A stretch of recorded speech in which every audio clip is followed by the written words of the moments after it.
ಅಕ್ಕಿ ನುಚ್ಚಲ್ಲಿ ಉಪ್ಪಿಟ್ಟನ್ನ ಹೇಗೆ ಮಾಡೋದು ಅಂತ ನೋಡೋಣ. ಸಣ್ಣದಾಗಿ ತರಕಾರಿನ ಹಚ್ಚಿಟ್ಕೊಂಡಿದ್ದೀನಿ. ಕೊತ್ತಂಬರಿ ಸೊಪ್ಪು, ಕರಿಬೇವಿನ ಸೊಪ್ಪು, ಒಂದು ಚಿಕ್ಕ ಟೊಮೊಟೊ, ಹಾಗೆ ಒಂದು 5ರಿಂದ 6 ಹಸಿಮೆಣಸಿನ್ಕಾಯಿ, ಒಂದು ಈರುಳ್ಳಿ, ಸ್ವಲ್ಪ ಕಾಯಿ, ಎಣ್ಣೆ, ಸಾಸಿವೆ. ನಾನಿಲ್ಲಿ ಅಕ್ಕಿನ ನುಚ್ಚನ್ನ ಇಟ್ಕೊಂಡಿದ್ದೀನಿ. ಅದರಿಂದ ತುಂಬ ಚೆನ್ನಾಗಿ ಸಕ್ಕತ್ತಾಗುತ್ತೆ ಉಪ್ಪಿಟ್ಟು ಕೂಡ. ಅದಾದಮೇಲೆ ಒಂದು ಪ್ಯಾನ್ ಇಟ್ಕೊಂಡು ಅದಕ್ಕೆ ಎಣ್ಣೆ, ಸಾಸಿವೆ, ಕರಿಬೇವಿನ ಸೊಪ್ಪು ಹಾಗೆ ಹಸಿಮೆಣ್ಸಿನ್ಕಾಯಿನ ಆ್ಯಡ್ ಮಾಡ್ಕೋಬೇಕು. ಅದಾದಮೇಲೆ ಒಂದು ಆನಿಯನ್ನ ಆ್ಯಡ್ ಮಾಡಿಕೊಂಡು ಚೆನ್ನಾಗಿ ಫ್ರೈ ಮಾಡಬೇಕು. ಗೋಲ್ಡನ್ ಕಲರ್ ಬರೋವರೆಗೂ ಫ್ರೈ ಮಾಡಿ.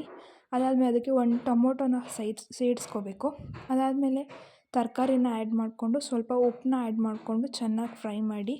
ಅದಾದಮೇಲೆ ಈ ಕಡೆ ಒಂದು ಪ್ಯಾನಲ್ಲಿ ರವೆ ಮತ್ತು ಸ್ವಲ್ಪ ತುಪ್ಪನ ಹಾಕ್ಕೊಂಡು ಚೆನ್ನಾಗಿ ಫ್ರೈ ಮಾಡ್ಕೊಳ್ಳಿ.